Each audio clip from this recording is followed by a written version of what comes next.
Who on earth's this guy? Where's Marty? What have you done with Marty? I am incognito. It's me, Justin. Shh. All right. I thought it was Dick Turpin. No. I'd be more like Robin Hood. I would take from the rich and give to the poor. It might take me a while and I would accrue some interest first, but I would do it eventually. Now, the reason I'm wearing this is not because I'm going to infect anybody, because I'm here all by myself. But I got sent this the other day by the Palace Bar, and a little miniature of a bar-only bottling of Dunbills that they're doing. Very nice indeed. Yeah, the problem was I was working on Thursday evening. Paid employment, Justin. Well, yeah, I'm still trying my best, but you know what it's like. I do know exactly what it's like, man. But no, so I couldn't get logged in. I couldn't go onto the Zoom meeting. But I've had a little nip out of this. This is a green label Dunbills, and I have to say, Dunbills knocked it out of the park again, guys. Knocked it out of the park again. So yeah, thanks very much for that. And I will get caught up and talk to the guys about it. So I got the wee mask. I thought it was quite nice. It's actually quite a luxurious one, Justin. Huh? Very nice indeed. It looks fantastic. I see there's hench, craft, and cast sitting there as well. What's all that about? Now, I was working again today, Justin, doing a different job today. I was up training our latest band of tourist guides with the Northern Ireland Tourist Guiding Association. And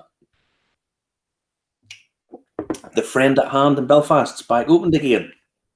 Right. So you can actually pop in and buy some whiskey, some good whiskies, and all the wonderful range of stuff that they have. And I saw hench, craft, and casks. Oh, this is very nice. That's their stout cask finish one, is it? Yeah. Yeah, it was only it's only stocked in the Friend at Hand since last week. They opened last week. Can't remember the exact date, but they opened last week. I went up today, picked this up.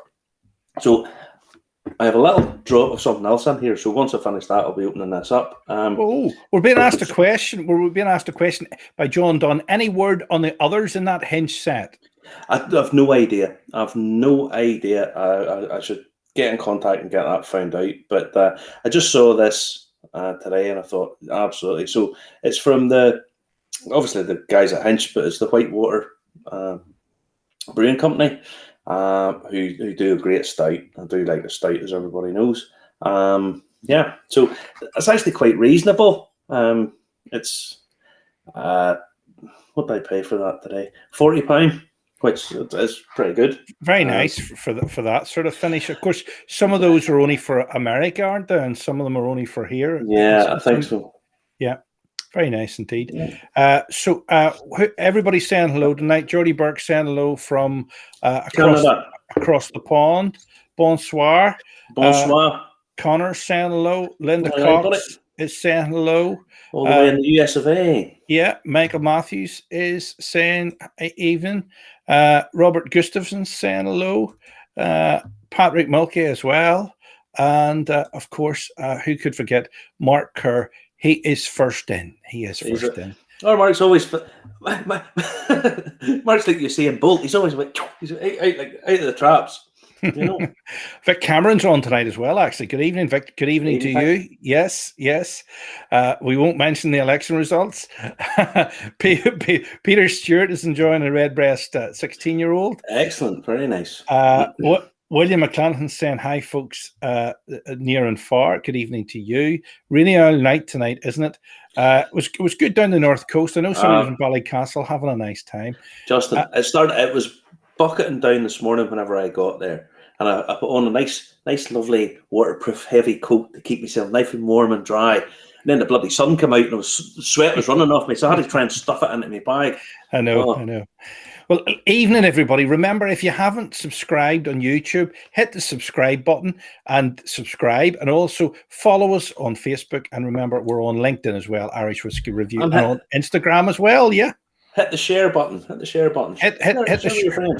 hit the share button. There's a lot of people in tonight because it's a really wet night, and nobody fancies sitting outside in a pub on a really wet night. As a matter of fact, not all of them have opened up yet. Yeah, no, they haven't. Same as usual. I was in Belfast, as I say. I was in Belfast today, and there was loads of people queuing to get into a pub. No offense, I love a draft pint of stout. I absolutely love a draft pint of stout. But the idea of me standing queuing for about 3/4 of an hour to get in and then stand outside and get frozen, possibly soaked, for a pint. You should do what I do. I just speak German and walk to the front of the queue. That works every time. I was in a bar one night with you before, Justin, when you started speaking German. And they spoke back German to me. I know it's terrible. It's happened a couple of times. That went well. I know. I better not hold up the 2 the wrong way around, otherwise we'll be an Inglorious Bastard 2, the sequel. No, I think it was the fact, that don't mention the war as you continually mentioned it. Well, how was I to know a war movie had been filmed in Glenarm that week? You turned around and you said, what's the thing that was filmed here last week? And I was like, nicht saying that. No, on you ploughed. I know. And then I said, the Windermere children. And you went, what was that about? And I said, kids fleeing the Holocaust. All right. And the German people weren't overly enamoured of all this, but it was quite funny. I know. They did like my fridge magnets, but anyway. Yes, you gave them lots of fridge magnets. to make up for it. Anyway. Very funny. Shall I tell you what time it is? Shall I? Oh, get it on. Get it on. You want to hear it. I know you want to hear it. I know you want to hear it. So we'll hear it. We'll play it. Here we go.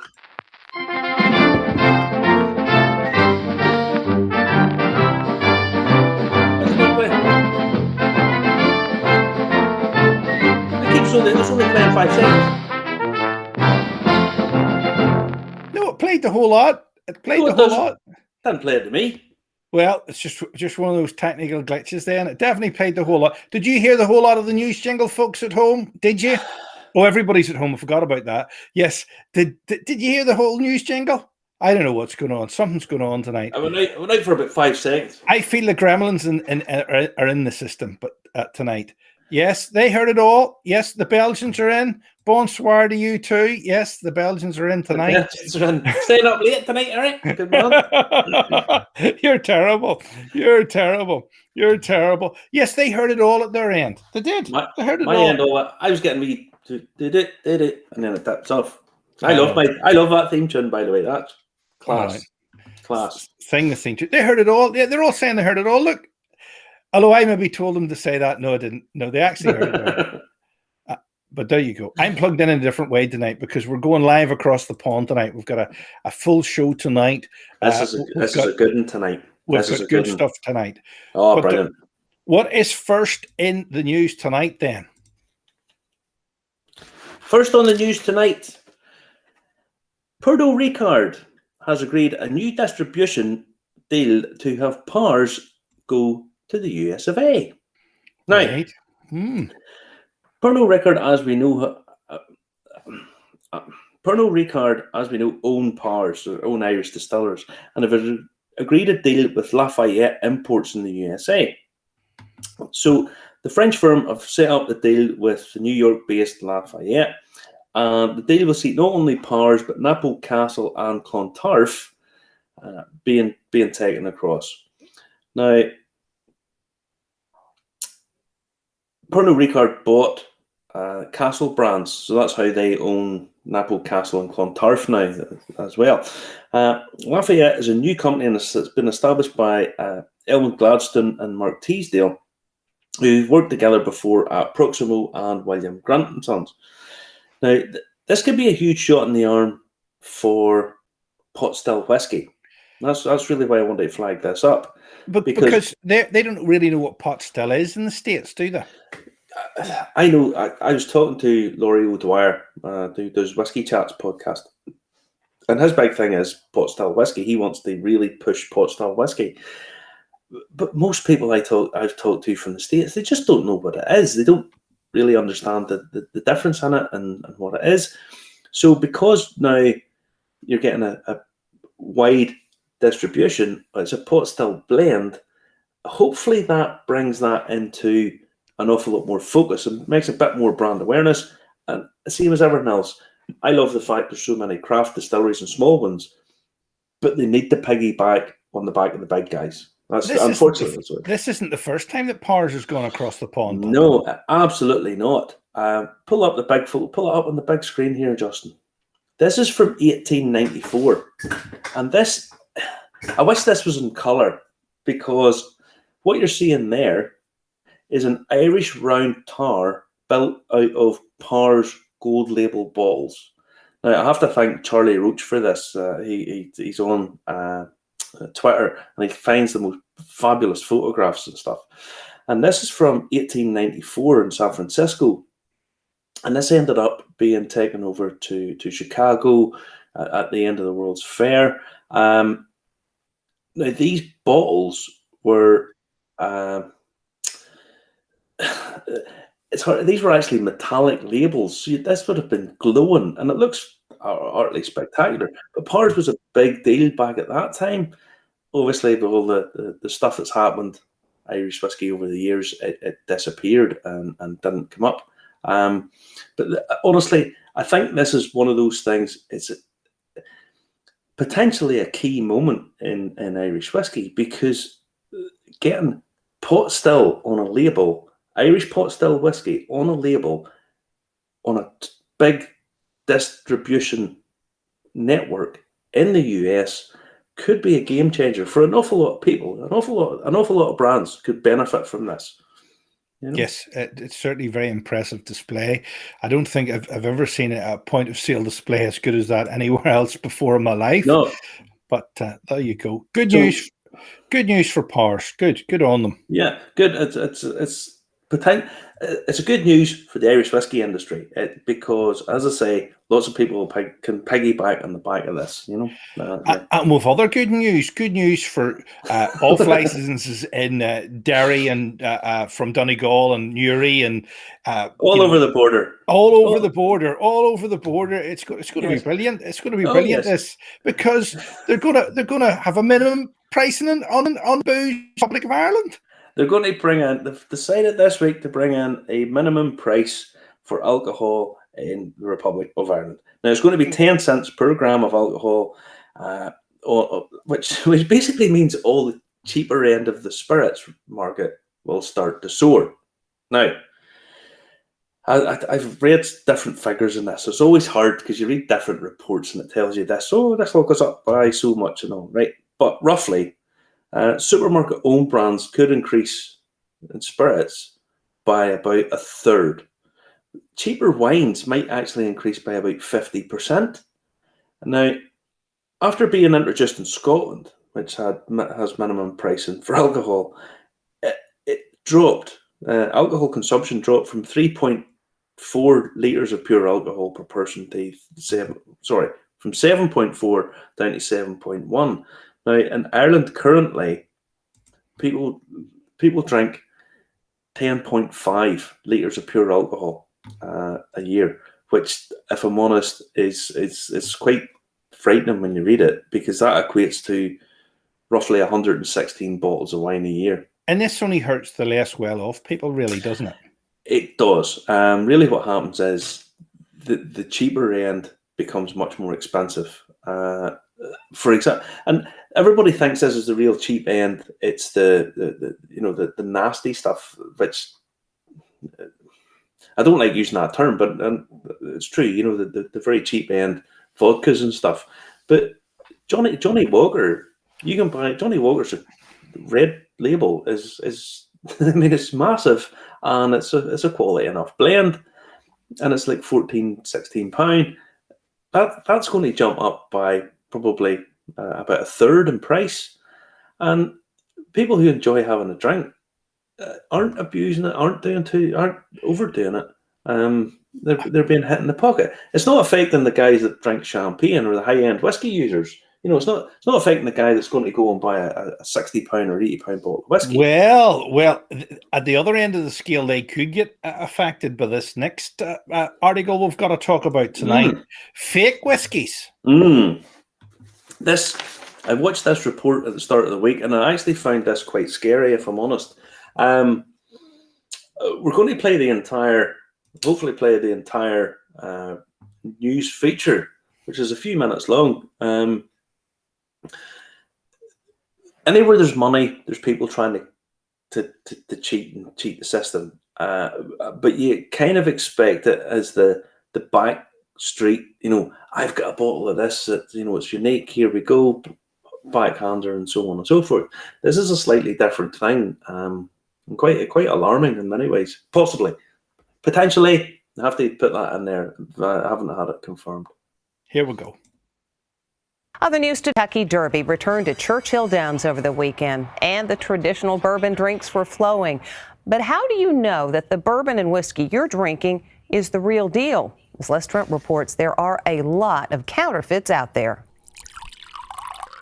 Americans love their whiskey, especially fine bourbon like the one sold here at the Copper Still, one of Manhattan's most popular whiskey bars. Cheers. But what if your favorite barrel-aged bourbon is a fake? Here's an example of a perfect fake. You don't want to drink this stuff. Whiskey aficionado Adam Hers is a Hollywood writer-producer, best known for creating the American Pie franchise. Come on and give your old man a hug. But when Hers isn't writing scripts, he's hunting down fakes by scouring online sites where he says empty bottles like these are often resold and bought by counterfeiters. $380 for a single bottle. Why? Because that bottle can be refilled and sold for way over $2,000. He estimates there's thousands of bogus bottles out there. You don't need to be a master con to pull this stuff off. I've seen suburban dads counterfeiting just for an extra buck. Experts say counterfeiters have taken empty bottles of high-end bourbon like these, filled them up with cheaper whiskey, and then resold them for huge profits. Hers says he's spoken to dozens of people who had no idea they'd bought fakes. Some stores are very, very smart about watching out for fakes. Some don't know how to do it, and others turn a blind eye. So we went shopping. We came here to Acker, America's oldest wine shop. I need to pick up a really nice bourbon. This salesman showed us a rare bottle of Colonel E.H. Taylor, 4-grain. This is pretty top of the line, right? Yes, and they just get harder and harder to find. The price, nearly $1,000. E.H. Taylor is produced here at the famous Buffalo Trace Distillery in Frankfort, Kentucky, where 95% of the world's bourbon is made. Buffalo Trace's technical director, John Medley, says all their bottles come with a specific lot code like this, as well as a special packaging tube like this. But the one we were sold was missing both. No lot code, no tube. Does it come with a tube or anything? That one I don't have a tube. Still, he assured us of its authenticity. And it's the real deal, right? Absolutely. So we bought the bottle and then sent it to the Buffalo Trace Distillery, where a battery of tests was conducted. Right out of the gate, there were enough red flags that it piqued our interest. It seemed like something wasn't quite right. He says this, what's called the bottle's strip stamp, was on backwards. And he says a chemical analysis found the proof didn't match their product. Based on all of the testing that we completed, including the evaluation of the bottle itself, I do not believe this bottle is authentic. We took our bottle back to Acker and tried to speak to a manager. My name's Les Trent from Inside Edition. Okay. We bought this bottle here. I'll ask you something about this bottle. This is we bought. He didn't stick around. Sir, can I ask you a question? We are very sure that it is counterfeit. We are sure that the liquid in the bottle is not ours. Mark Brown, the president and CEO of Sazerac, who owns Buffalo Trace, the makers of E.H. Taylor, says they're more vigilant than ever about looking out for fakes. It needs to stop. And we are going to do everything in our power to make sure that it gets stopped. Whiskey expert Adam Hers says it's still ultimately buyer beware. I've seen fakes poured at high-end restaurants by famous chefs. They're everywhere. Doesn't mean you're going to get one, but you need to be careful because as soon as you think you're not going to get a fake, you're going to get one.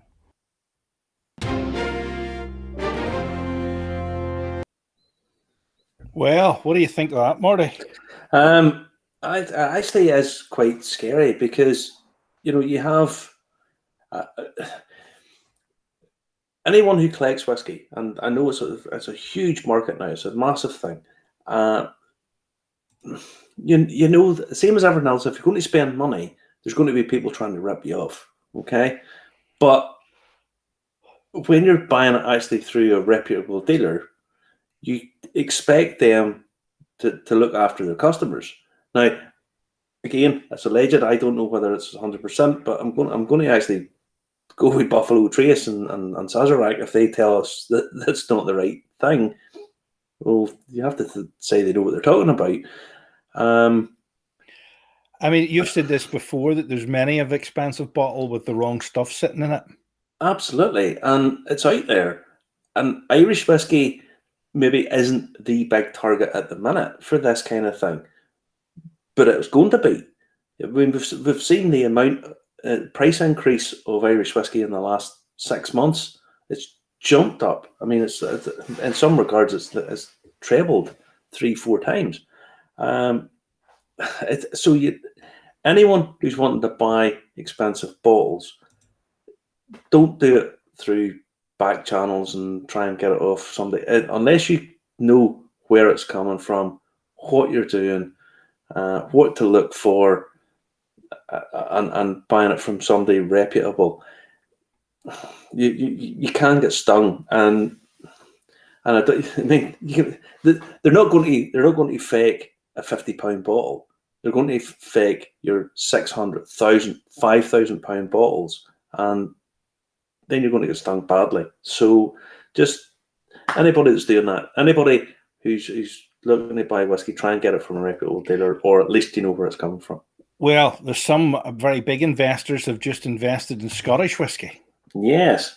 Now, on a good note, this is a nice positive story. The Scotch Malt Whisky Society has revealed plans to buy much more stock after raising almost £20 million in finance from the Royal Bank of Scotland. So the artisanal spirits company is to provide the society with access to a much wider range of spirits. Now, as I say, the funding came from the Royal Bank of Scotland after a 3% rise in sales to £15 million. E-commerce rose by 30% and membership is up 4%. Now, this is the Scotch Malt Whisky Society's huge. It's got thousands of members. What they do is they're an independent bottler. They buy bottles from, I think it's about 130 different distilleries, including Irish distilleries and Japanese ones and so on and so forth. Bottle them and sell them to the members. There's freebies, and if you sign up, you can get these. So, no, it's good. It's positive that there's much more interest. But locally, Justin, yes, we've got a couple of more stories to get through to tonight because we have a guest waiting in the wings. Todd Leopold from Leopold Brothers is standing by for us. Well, our friend Ernest, who was on the other week from Conceal, do you remember he was selling the... Hang on, I have to read this. This is your street. It's not nothing to do with non-fungible asset. A ticket, I don't know, to buy the cask of whiskey. Well, do you remember he was saying that he needed to sell it for a certain amount? Yeah, 10 grand. He had started that, and I says, will he get that? And we didn't know for sure. Neither did he. How much did he get in the end? 83,000. Wow. He'll be a happy man, won't he? Good man. Well done. Well done.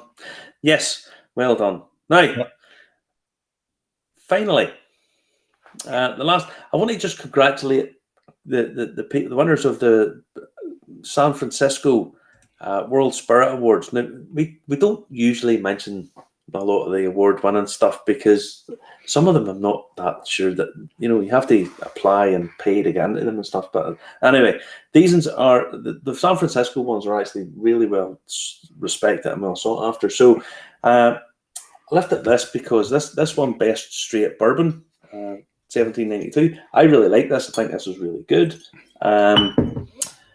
We have Henry Mckenna, which we've been doing some book reviews, Justin, on whiskey for the podcast, which goes. I haven't put them out yet, so people don't know about them. I know, but this is called teasing, Justin. I know, but people have been messaging me, where are the book reviews? And I'll go, well, they're not there yet. I mean, they don't message me, so I'm happy enough about that. But no, but one of them's going to be a biography of Henry Mckenna, who came from Draperstown, just down the road.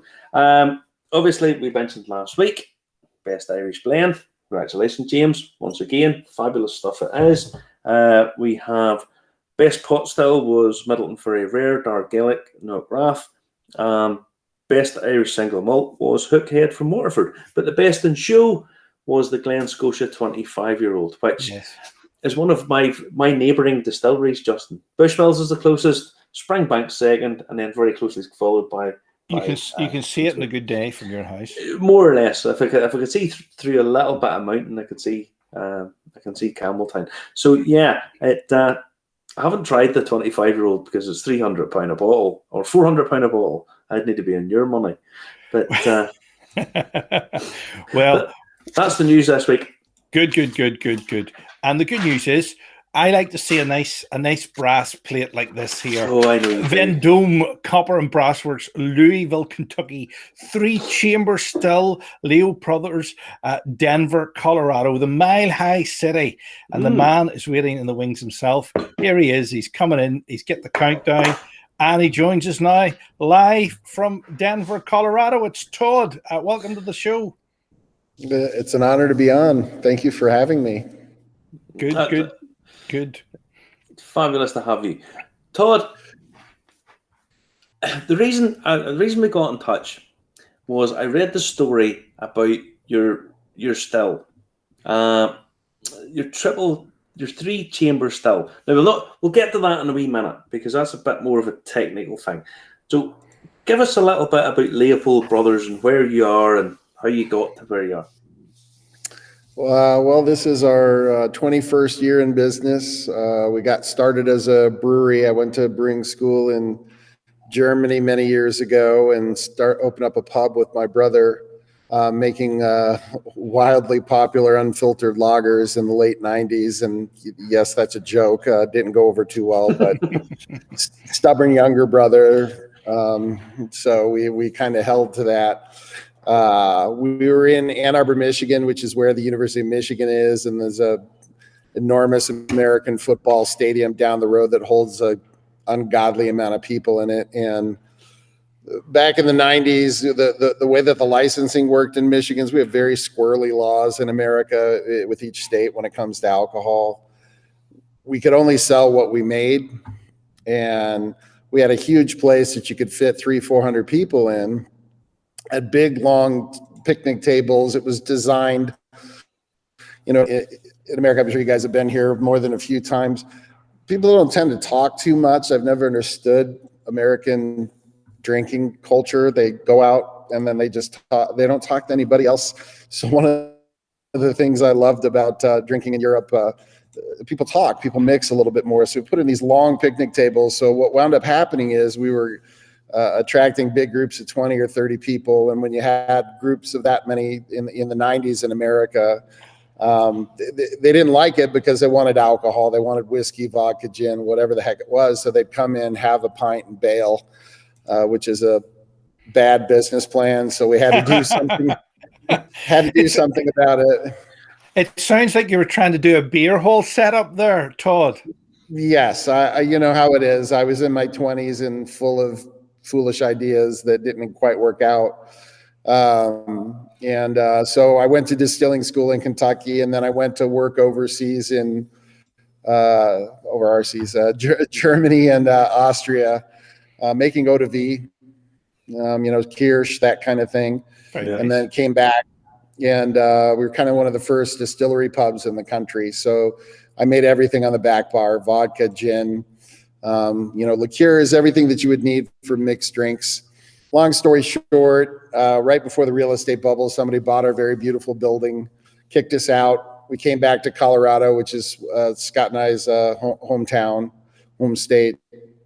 And we opened up a distillery. At the time, our biggest customers, so this was 2008, for our distilled spirits were London and San Francisco, because there really weren't any pubs or bars or people that were serious about spirits back then. really anywhere in America. So those are our two big markets. We've gotten some lovely notes over the years from some British gin makers saying we were an inspiration for them. And we're like, well, that's great, but we'd like to trade it for our sales back, because at the time there weren't any gin distilleries in London, and now there's, I think, roughly 40 or 50,000, roughly. Not quite that much. It sure feels like it. But anyway, we moved into the building that's behind me that I'm sitting in 7 years ago, I guess now, and we installed floor malting. So my brewing diplomas, half of the courses back then, that's how old I am, I have to say back then now, half of the course was in malting. And so I had all this malting experience and nowhere to put it. So I begged my brother to let us put in floor maltings here. So we did that. We just expanded that to a bit bigger. So we started out with something you mentioned, Springbank. I actually went out there for a few days just to have a look at their sizing. We use horizontal steeps the same way that Springbank does, and it's just as dumb of an idea here as it is there, by the way. You like burning money. I think you like you yes. Too much money. You just like to throw it around you, do you? That's what my brother tells me. Yeah. Well, we're a little bit lucky here in Colorado because of Coors Brewery is here, and Coors has been malting their own barley for a little over 100 years. So as a result of that, we have world-class farming. So really all I have to do is not screw up the barley. We have really beautiful 2-row barley here that malts beautifully. Yeah. So it's just a matter of steering on that road and making sure you don't mess it up. And that's what we do here now. So we have a Doig kiln, a steep like you'd see at Balvenie. So it's cylinder conical teep. You empty it from the bottom with your cart. You pitch the floor. We do 10,000 kilos a charge, and we've been running that for a few years now. By the way, never commissioned a malt house during a pandemic. The expansion was not a whole lot of fun. I think you guys don't mind throwing money about and also like to keep fit. Is that? I think, yeah. Oh, yes, very much so. It's I'm described as a bit of a bear. I'm a very big guy, and this certainly doesn't make me any smaller. So we traded the early days of me throwing full kegs of beer around to throwing malt around. I've got a dog that I need to go lie down here. Sorry about that. Oh, no, we love dogs and cats. Dogs are all right. Because it becomes an internet sensation if it jumps up and it pees on you or something like that there, I want to get Justin a dog so it can go bite him. That's a possibility. She's still a puppy and she's still working it all out. But yeah, it's a lot of work, but we take a lot of pride in it. And it's a lot of fun, and it gives me another thing to make our whiskey a bit different. We can get the malt exactly the way that I want it, and the brewers malts that are out there are lovely, but they're not necessarily designed for whiskey. And so for me, we have quite a bit of fun making whiskey malt here. Will you please lie down for me? No? The hilarious thing, she's been sitting here as quiet as could be for the last 2 hours. The instant we go on air, she needs attention immediately. It's maybe taking cues from Biden's dog biting people. Oh, right. Exactly. No biting yet, but she just needs a bit of attention here. Don't cause another international incident. The one about the Germans we mentioned earlier on. Don't. Nicht saying that. Right. Yeah. So I'm sorry. Go ahead. Now, the reason it came on, You're a proper whiskey nerd, right? I've seen an interview with you where you say you used to sit of an evening reading over old sort of papers about whiskey mashes and whiskey literature. That's probably the only way I can describe this. And then you happened upon a 3-chambered still. Yeah. Right. It's the history. I don't have to tell you gentlemen this. The history of whiskey production is is fascinating. So you can, if you're willing to dig, you can come across, testimony. You mentioned Powers from Mr. Powers, all those years ago about, Irish whiskey production. And we've had, we've put what I would call Irish style, because it's certainly not Irish, obviously. But, we look to add malted oats. We've done some malted oats here, and it's, kind of chasing after, a lot of these techniques and styles and flavors that were abandoned for one reason or another, whether it fell out of favor for, the profile or just money or whatever it is. And as I got into it, the big one that I came across is on your screen right now, and that's a 3-chamber still. And there's a paper that the IRS, our tax authority over here, never say that the taxing authorities never do anything for you, because what they did was they came through in the late 1800s, right after they passed the Bottled and Bond Act, and they did a survey of 33 distilleries in America and broke everything down from, the grain bill, how much corn, how much rye, how much malt, if they were making a bourbon. The size of the still, was the warehouse heated, and they took a sample and did what we would call today, gas chromatography. Yeah. They looked at the whiskey at new make, and then once a year for 8 years, and looked at everything from, esters to aldehydes to, so it was really kind of a blueprint for how whiskey was made in America in the late 1800s. And what I found was they did 31 distilleries, about half of them made rye. All of the rye distillers, except for one, used what they call the 3-chamber still. And I came across that document 15 years ago. And you and everybody else, I want to know, well, what the hell's a 3-chamber still? I'd never heard of it before. And started doing some research and came across some of the drawings that you see here. So the current larger distilleries in America are all using column stills. Yeah. Right. So I don't have to explain, I'm sure, to your listeners and viewers that, with grain whiskey, the same basic column, general idea behind it. Well, the beer strippers is what they're usually called, the parlance we use here. The beer strippers that are used to make bourbon or rye whiskey here, the design parameter from entry to exit is 90 seconds.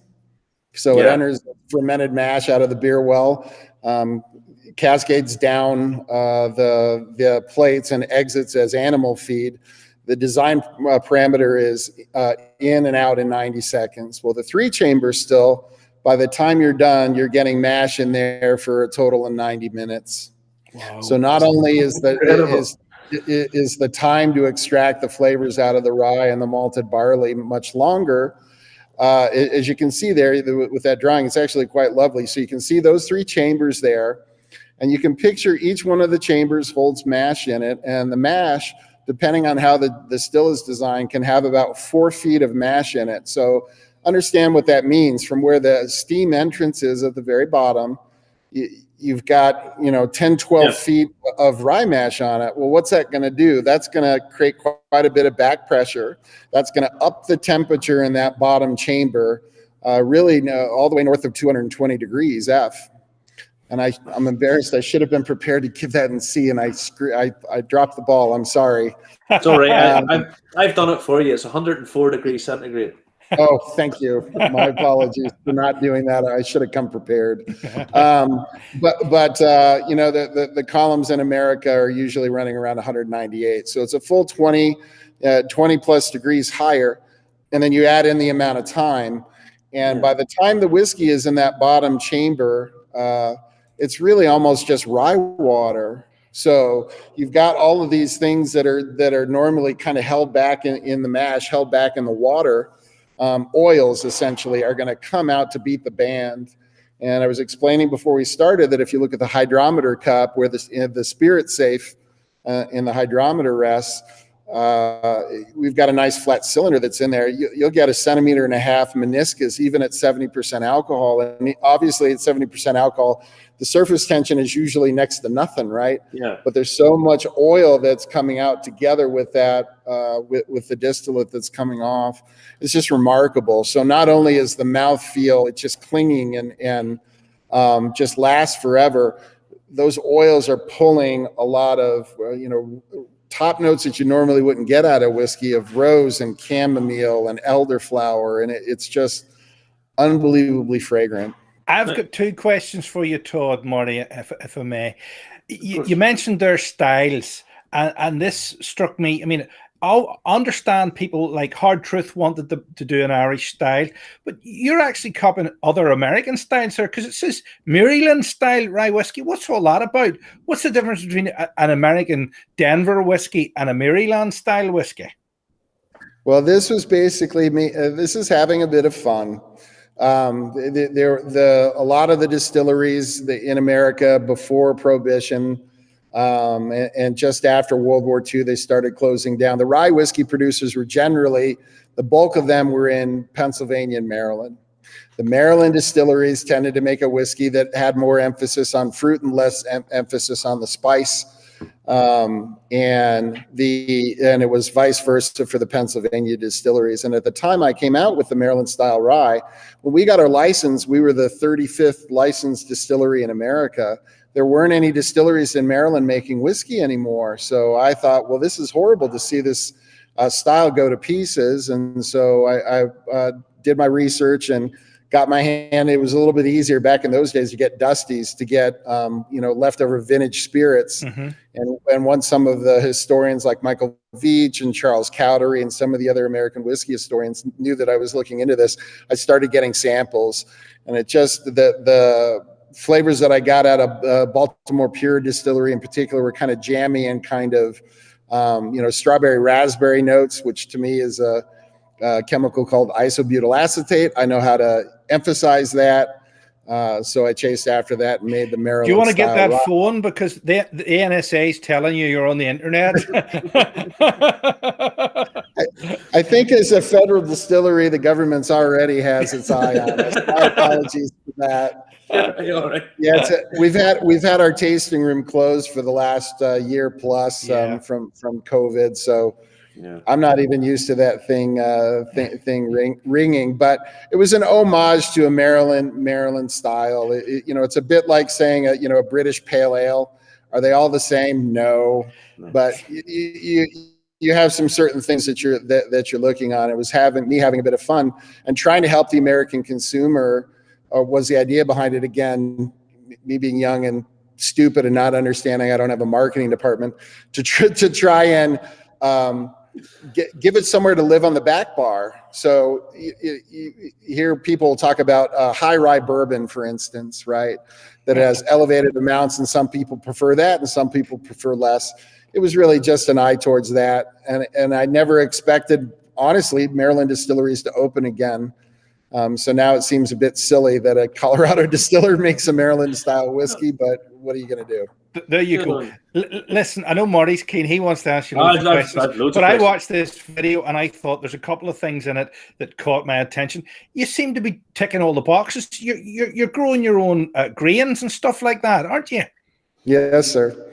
Yeah, it was just trying to find things that we've been breeding the flavor out of our grains, and of course I know this from, my studies in Germany, and of course I have access to, the UK's Institute of Brewing and Distilling and some of the old papers. I'm a member too. I'm a member too, by the way. From that, yeah, right. So if you look at the old papers, you're seeing starch contents, with some of the papers from the 1800s where the starch content was in the high 60s and low 70s, and of course now it's all the way up to the 80% starch and north of that. And of course, so as a brewer, if you're trying to make a 5% beer, or distiller, I guess, right? Doesn't matter. If you're trying to make a 5% beer and you've got, your 1,000-gallon mash tun, you're not weighing out the grain, you're weighing out pounds of starch to make sure that you hit the alcohol content that you're looking for. And obviously, if you've got something that's at 60% starch and something that's 80%, you're adding less of that 80% malt.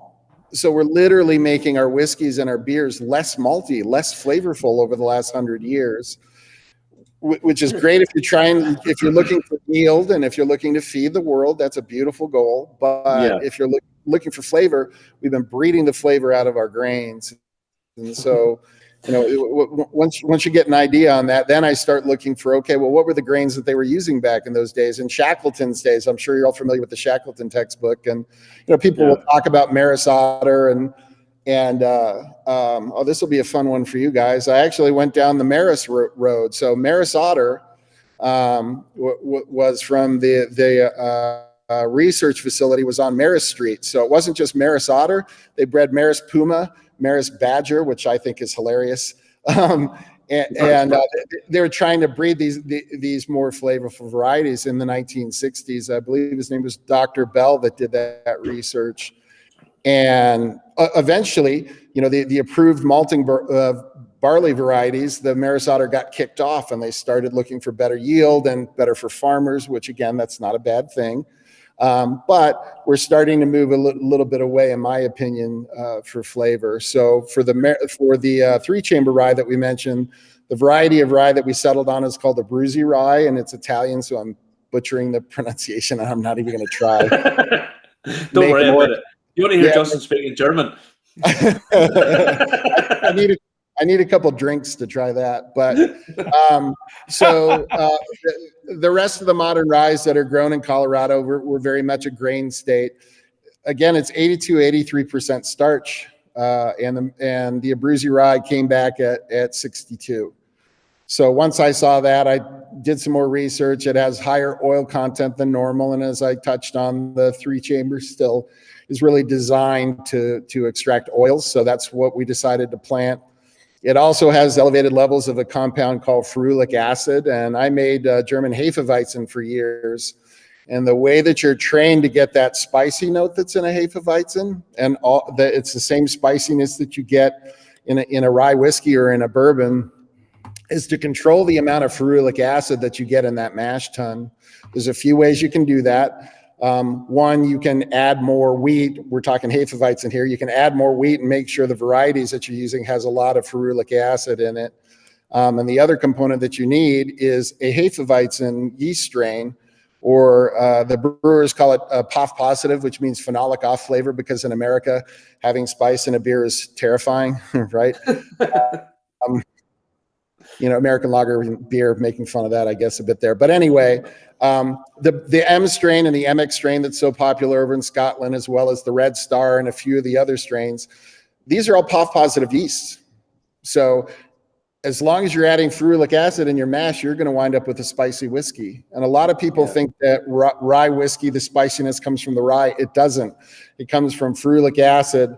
I can never get this right. And together with a yeast strain that can metabolize that. If you take one out or the other, you won't get the spicy note. And so the Breezy Rye has elevated levels of ferulic acid is what I was trying to get at there. Maury, I better let you ask some questions, but there's a couple coming in from the viewers here. Mark Kerr's loving all this knowledge. Todd, Keith McCann is so freaking curious now. And the question on everybody's lips is the new make overly tailsy? Do you have to age it out longer? No. That's an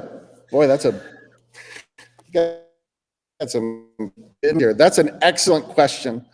It could be perceived as tailsy. So in other words, if I was tasting this as it came off of a double pot distillation, I might make the mistake of believing that it's tailsy, but the cuts are actually quite high, relatively speaking. And the answer to that question is no. It's there's a young lady, a scientist out here who tasted it, who said that the rye coming out of the three chamber is a different modality. The flavors are so different, and the way that they appear on the palate are so different than you get from a column or a pot, that you could make the mistake of thinking you're tasting tails when you're not.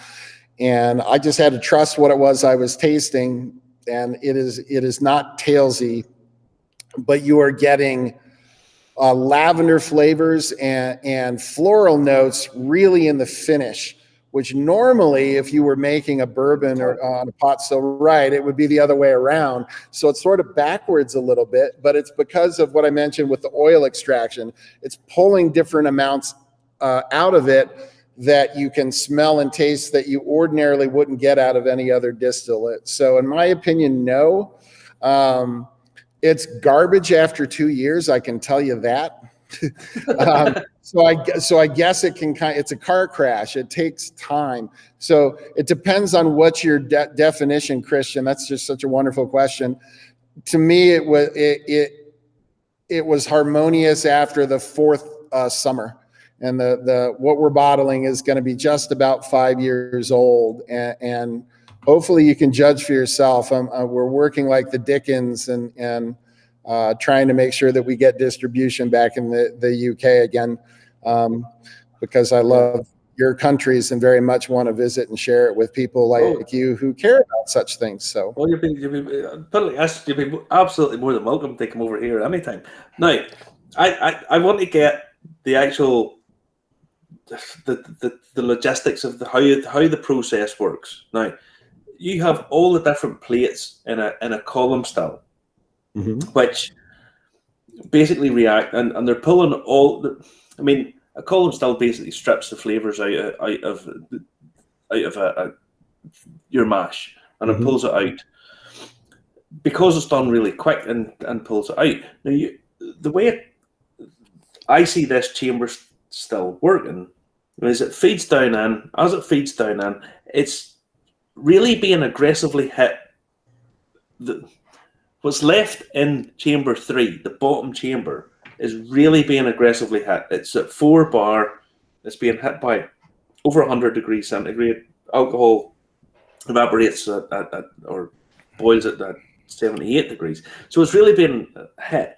And you're pulling those oils out. It goes into chamber 2. And as it goes up, it obviously the temperature's dropping down, the pressure's dropping down a bit, but it's pulling those oils up. So it's not going by reflux. It's going by a more simple chemistry in many ways. Very much so, and it's very well put. Now, of course, reflux is occurring in all 3 chambers. An easy way to think of it is 3 different distillations occurring all at once and being pulled into one stream. The way I like to describe it, if you're ever bored, go to YouTube and look up lavender oil extraction. And it's a distillation method to get lavender oil. It's the same thing you'd use to get rose oil. So you basically take just a regular alembic pot still, you cram it full of flowers all the way up to the top, you put the head on and connect it to the condenser, and then you inject steam into it. So again, steam is the carrier, just like it is for the 3 chambers still. And it's going to, because it's using higher temperatures, it's going to pull things that are normally soluble in water out, and you're going to get rose oil out the other end. The lovely thing about that is you're going to get beautiful top notes that are just unbelievably aromatic. The bad thing about rose oil is that it's going to oxidize and go to, I almost cursed, go to crap. Don't worry about it. Justin does it all. Don't worry about it. Zuckerberg hates us anyway. Okay. It's going to go to shit quickly. It's going to oxidize. It's not shelf stable. So picture that oil distillation, and then putting on top of that in the vapor path somehow an alcohol distillation, right? So it's the difference. That's a water still or a steam still, if you want to call it that. Yeah. Or you could make a gin out of it. Use alcohol as the carrier, throw a bunch of rose petals into it, bring it to a boil. It's going to be shelf stable, but the aromas aren't going to have as much finesse. They're not going to be what I would call room filling. What people get, we make absinthe as well, and have for I guess 15 years now almost. It's I don't like filling. that. That's rocket fuel. That's killed many an Irishman in Paris.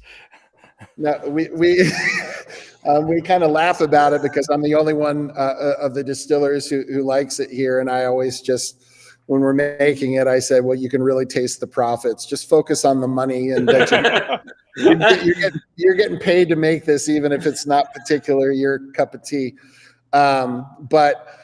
So essentially, that's the way the 3 chamber still is working. So the bottom still, you're pulling the oils out. The middle still is halfway between the 2. And then the top one, when you start that steam, it has the full 5% alcohol charge. And the other thing that's important, of course, is that we mash and ferment the way they were again back in the time that the Shackleton textbook came out. And Springbank, of course, still does that, right? They do a lower 6% alcohol mash. That's going to make the stills behave entirely differently. So if I was to take the 3-chamber still and we make a 5.5% alcohol mash, which is relatively low, right? If I tried to put it in at that higher alcohol concentration, it would change the temperatures in each one of the 3 chambers. It would change the flavors and the compounds that would come out. And the whiskey, in my opinion, wouldn't be half as tasty. So it's not very efficient what we're doing and the way that we're handling it, the same way that Springbank does. And if you haven't figured out, that's one of my favorite distilleries in the world. It's everybody's favorite. It's one of everybody's favorite distilleries. I didn't know that. If they know anything about whiskey, they know Springbank's just like. I didn't know that. I did the first time I walked on the malting floors, it was all I could do not to start crying. I mean, just everything. Where do you even start with Springbank? You'd be talking for 8 of these shows, I think. They have one of those conveyor belts. They've one conveyor belt and it goes like this speed.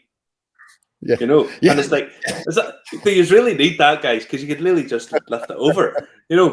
It's like that speed. It's honestly, Justin, you have to see this. It's just the most modern thing in it's the light bulbs. There's nothing else. Their computer's a piece of paper that they write on. It's just an amazing place. Amazing. It's very much they're my heroes. Is the way that I would look at it, is what we're trying to do here. And of course, we got a ways to go. We're only 21 years in, and we've got some work to do before we can do that. But I'm sorry, I'm rambling and talking too much, and I need to answer questions. Listen, everybody's fascinated by this. Honestly, if they're not, then they're not really in the right show. Justin, you have a picture there. Could you pull up that picture just 1 second? Yes, but because we've other questions coming in there, and also want to remind everybody to comment, like, and share, to tell their friends as well. Look at that close up there. Now you have column stills. You obviously have pot stills as well. Yeah. And how do you mix these all across the range of products that you do? And I mean, it just seems you've got lots of options here. A huge range of options. Well, this is what happens when you let the distiller own the business, I guess. So I get to pick I'm very unusual in the sense that most of the distillers that come in, that will start up a distillery, they might run a still for a year or two, and then they're off doing sales. And and that's great, good for them. But I don't enjoy that. I got into this because I enjoy making things. And so I'm the late shift here. So I'm running the 3-chamber still every day until 6 to 8 o'clock. You got it. So what you're seeing there, so the stills that are on the far left, those are modified Odavi stills. So an Odavi still, the way I would describe them, that you would see typically in a farm distillery in Austria and Germany, some of them that I worked at. Usually they're limited to 3 plates. They're trying to make sure you're not going to make high proof vodka. They want you to make Kirschwasser that you can sell to other distilleries. That's still a thing over in Germany and Austria, actually, where you can sell to the larger distilleries and get some money in your pocket instead of letting your crops go to, I'll say it again, shit, right? So it's an easy way to turn it into money. So those are what I would call our spirit stills. That's designed for gin production. We make several different gins. One of the things that we do with our gins that's very different, and I'll just speak on it briefly because you'll probably want to throw things that I'm talking about gin, but we distill each one of the botanicals separately and blend them together later. And so that's what we use those stills for. It's just much more of a finesse still. The alembics are the 4 to the right. So the 3 copper ones are what we use to make the Maryland rye or our bourbon, and the one on the far right, that's what we use to produce the base for our vodka before it's distilled again in a 52 plate column. So those are just basically what we had before we got a hold of the 3-chamber still. So if that would pan to the right, you'd see our 3-chamber still on the floor. Unfortunately, the internet isn't that good yet, so it can't pan to the right. We'll work on that. We'll work on it. But we've all got our vaccines now, so Bill Gates might give us an upgrade. Yeah, I just want a piece of the divorce settlement. That's all I want. I'll have the yacht. That would be fine. Is Melinda free? Is Melinda free? Is she? Right. Why does the flavor die off over time? Transterification. Oxidation. Oxidation. So we're talking about the rose, just the rose oil that I talked about. The 3-chamber still doesn't die off, and the reason is the water distillation is that bottom chamber, and then the middle it's mingling in vapor form together with the alcohol. It's just shelf stable as any other whiskey that's on the market. And I apologize for making that a bit confusing. The oxidation and making the flavors fade was only as I was talking about the rose oil still. Right. Okay. Good. Now, we can't stay on all night, but we could. I don't mind. How do you store your whiskey? How after it's brought out? How do you keep it? Warehousing it, cask finishing, etc., etc.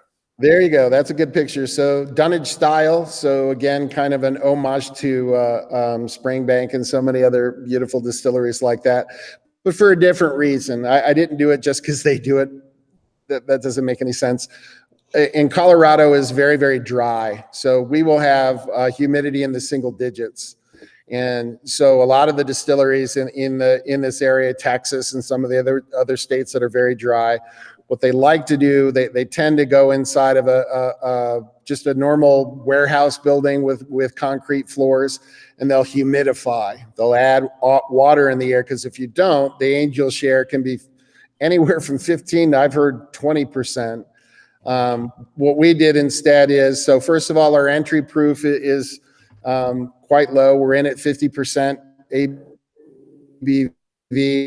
Back to that IRS document that I mentioned in the 1800s, every single one of those distilleries, what was in the cask at 50 or 50%, and a couple exceptions that were as high as 50.5. So that's the way that they were doing it before. Of course, what happened? These distilleries, the Maryland distilleries, the Pennsylvania distilleries, started shutting down, and so in the 1960s. They petitioned to allow them to go all the way up to 62.5, which is where it is now. But 50% was the American standard, and it changed to save money. Obviously, if you're putting it in at 62%, you need fewer barrels and fewer rick houses, and you're talking millions of dollars with a large distiller. So we put it in at 50%. I think it makes a much softer whiskey. We've got earthen floors to slow down that evaporation rate. So our angel share after the first year and cask entry going into a charred barrel, which of course absorbs the whiskey. But after that first year, it's about 4.1%. The 3-chamber is in number 4 char. The bourbon and the rye, the other rye that we make is in at 3. I chose number 4 because the 3-chamber is such a big whiskey. It really needs something to kind of fight back a little bit. And I'm very happy with that choice. And this was a bit of a thing because when we started this project, even though we're one of the older distilleries in America, nobody knows who the hell we are.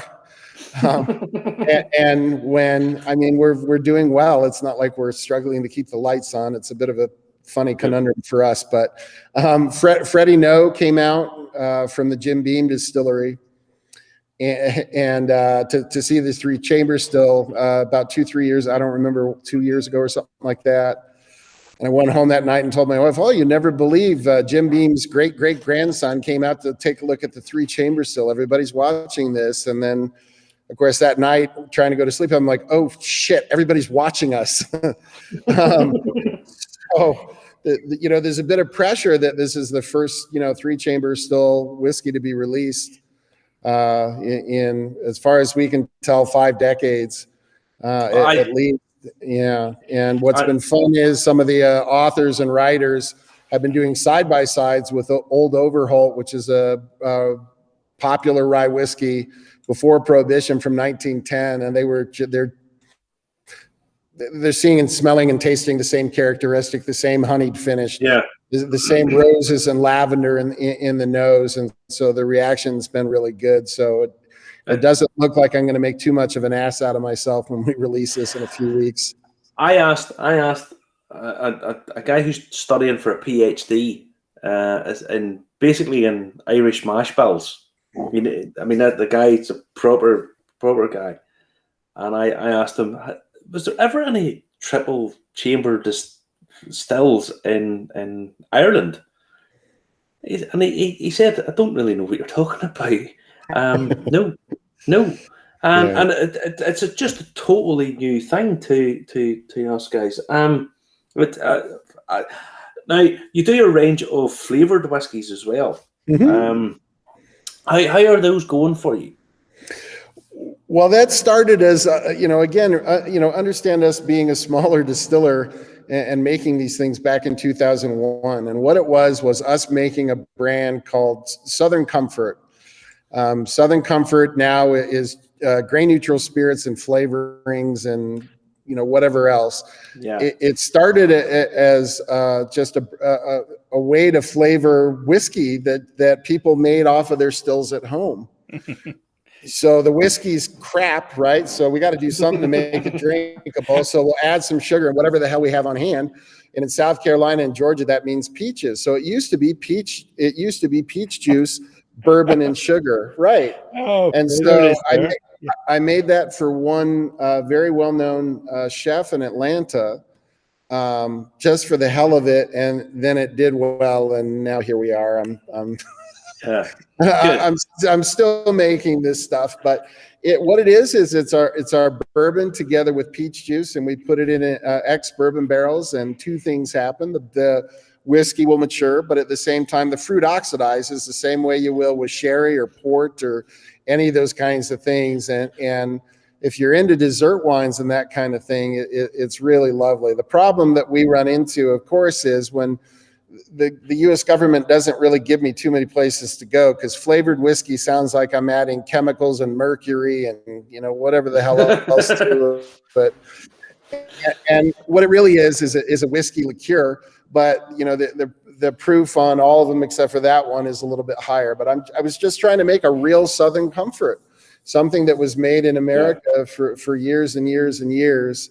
And some of the whiskey connoisseurs don't necessarily understand it. And we came out with it again before Red Stag, before you mentioned Crown Royal Peach, which is killing us in the market. Right, exactly. Just sailing through. It's something that we really enjoy making, and it's a fun partnership with a lot of our brewers. There's a brewer up the road called New Belgium that makes a fairly well-known beer called Fat Tire. And they finish their sour beers in our ex-peach whiskey and cherry whiskey casks. So it's a lot of fun. If you're into Scotch and you're into Irish whiskey and these sort of things, this may not be your cup of tea, or you might really like it. Who the hell knows? But I've learned over the years to really, really like it, because some people can manage to take something very fun like whiskey and squeeze all the fun out of it. Oh yes. So, listen, if you don't want peaches with your whiskey, that's cool. Fine. But don't make any cocktails, pal, if you're really that much of a Justin likes his cocktails. Justin's a big cocktail man. Well, I'd like to point out, I mean, sherry's flavoring that whiskey. Yep. It's just a matter of what you're flavoring it with and how much. The departure here, that's not an entirely fair comparison, because of course we're adding a bit of sugar to this, but it's the same as everything else. Yeah, it's the same as everyone else. If you want to take whiskey and soda, if you want to take whiskey and ginger, if you want to take whiskey and ice, or you want to, that's entirely up to you. You've paid for it. You've bought it. Do what you want with it. And don't get me wrong. Yeah, I can turn around and go, no. That's my opinion. Absolutely. I had a woman in her 70s who came for a tour, and she said, "Well, I know you're not going to like to hear this." And I'm like, "Okay, what you got?" You never know what the hell people are going to say. And she said that, "I really love your bourbon with Diet Coke." And of course, the whole table groaned, and this was some great offense. And I said, "Well, hold on." I said, "Do you like it?" And she said, "Yes, I love it." I said, "Then tell all of these people to make their own damn drink." I'm thrilled that you enjoyed it. You need to relax a little bit.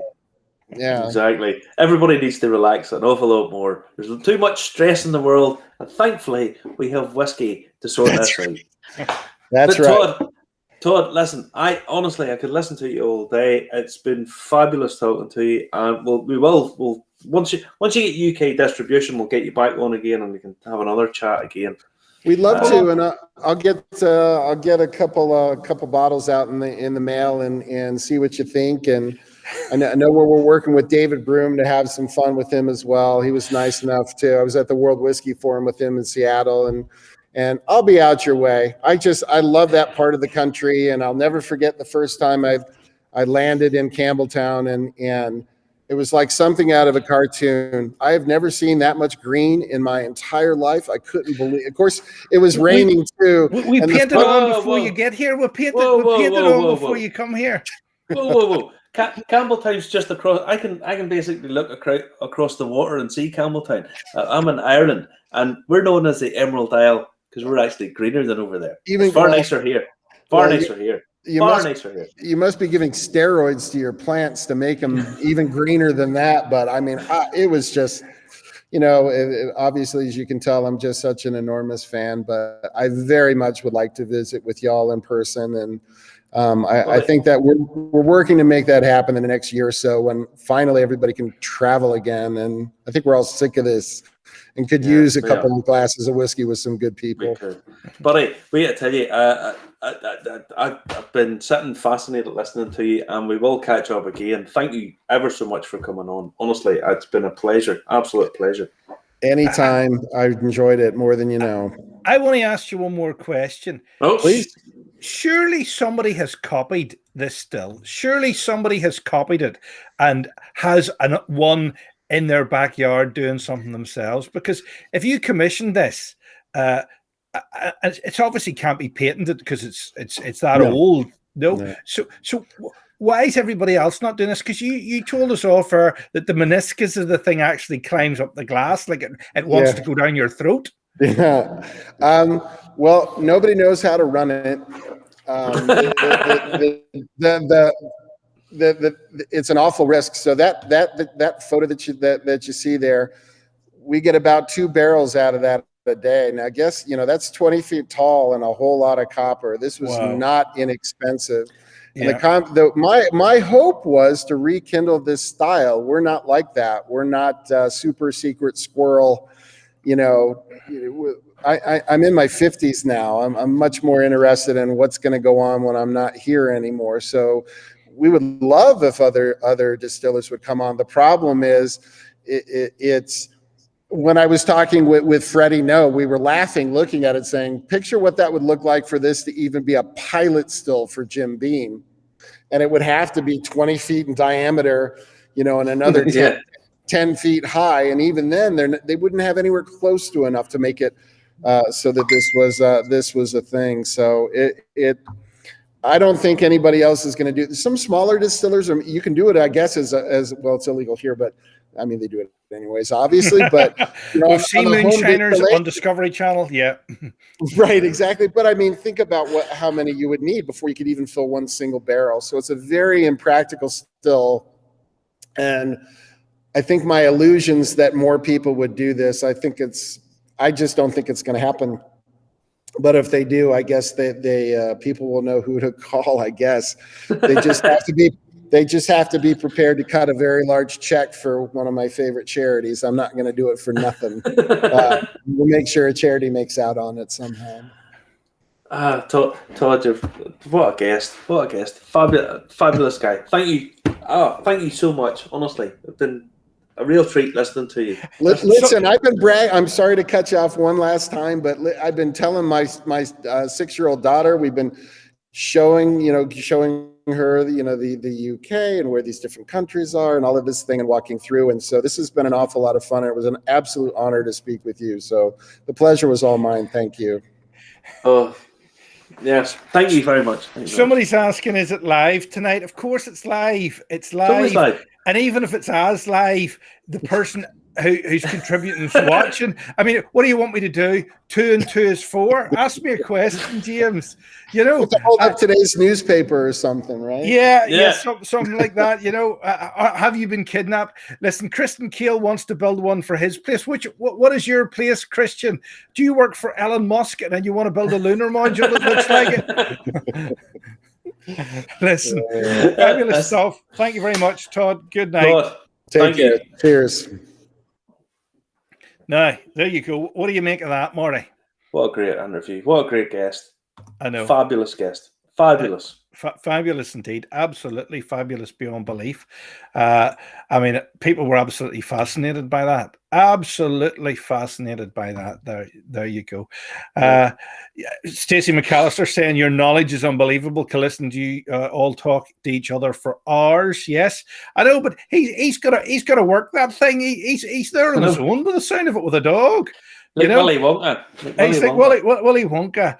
James Morgan's just curious. James, if you would like a show like this done for your business, you give me a shout. We could do this for you.